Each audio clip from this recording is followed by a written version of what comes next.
What happened to Nintendogs? You remember Nintendogs, don't you? The virtual pet simulator created by Nintendo, one of the greatest casual games you could easily get attached to.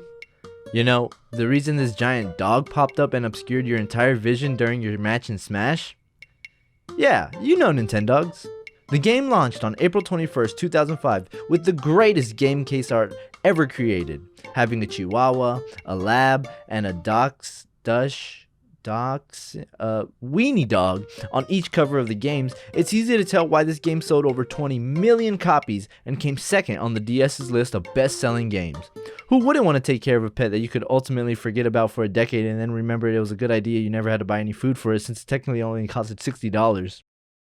Depending on which game you bought, you had a different selection of dogs you could adopt. And with the dogs you adopted, you were able to do all sorts of things with them, such as petting, walking, brushing, washing, and even training your virtual little pup. These activities made use of the DS's touchscreen and microphone. And with my experience, most of my time was spent yelling at my DS and crying, thinking that my microphone was broken, when really it was just a dog. Just sit, please. Nintendogs was so successful that it garnered very high appraisal from various video game critics. Most of the appraisal comes from the use of that damn microphone. The game managed to receive a perfect score of 40 from Famitsu, a popular Japanese gaming website. And as of 2021, only 27 games have been worthy enough to receive that solid 40 from them. Other popular gaming critics rated Nintendogs at the top of the scale, seeing scores as high as a 9.1 from GameSpot, 8.8 from IGN, and 8.5 from Nintendo Power. You might be wondering, how come these other critics didn't rate it a perfect score? Well, in fact, all the critics basically said the same thing about the game. Nintendogs is fun for the casual gamer, until you run out of things to do. The fun and casual experience for the game was there, but sadly there wasn't enough content in the long run of the game. But that's okay, because at E3 2010, a second standing in the franchise was announced for a brand new system. But this time, they added cats. Nintendogs plus cats was going to change up the game by so much, by adding so many things, right? Well, besides adding a few new major features such as new dog breeds, a working pedometer, 3D, and of course cats, the game was pretty much the same. But that didn't stop little 11-year-old me and 3 million others from playing this game non-stop. I'm surprised I never had any headaches, considering the majority of 3DS users complained about it so much. 10 years later, and we all sit here wondering if the next Nintendogs plus cats plus whatever else pet will come out. As of right now though, the only news on a new Nintendogs game is that there isn't any news on a new Nintendogs game for the Switch.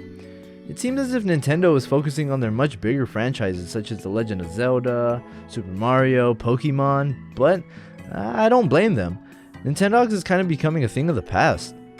Judging by Nintendo's releases with new consoles, it would have made sense to release a new Nintendogs on the Wii U. But I think even then people would probably just go out and adopt a real pet rather than spending money on the Wii U. Although the Nintendogs fandom is slowly dying out, repost this image if you're a true Nintendogs fan. I'm sorry. There was a spark of hope when a virtual pet simulator released back in 2019 called Little Friends by video game publisher known as Sold Out. A game like Nintendogs, but on the Switch?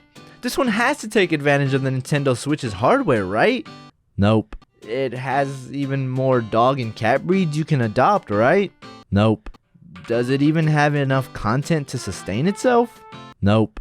Little Friends, being highly compared to Nintendogs of course, has received quite mixed reviews, all mainly stemming around not having enough content, and also the price of the game itself.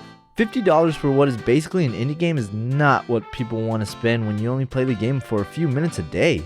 But this raises the question, would a new Nintendogs even survive in today's market? It seems like the main issues with the newer releases of the pet simulators is that there isn't enough to do. You can only pet and walk your dog so much that the spark of taking care of this little pooch on your handheld soon begins to fade away. It brought new light to the casual gaming market that wasn't just Animal Crossing. Being able to actually touch your pet with a stylus and talk to it with a microphone was something you just couldn't do with virtual pets at the time. Playing Nintendogs was a whole new experience to me as a kid. Seeing my Nintendog interact with me as if it was a real dog was just something different than anything else out there. Sadly though, I don't think it's in Nintendo's best interest to revamp the series. If anything, it'll all just most likely be a fad that dies out too quickly due to trying to relive the nostalgia as a kid. And although all the critics will say the same thing, nice graphics, but there isn't enough content, I, on the other hand, will never forget the amount of hours that I had spent playing the Nintendogs series. And in the end, Nintendogs will forever be a game that many won't forget.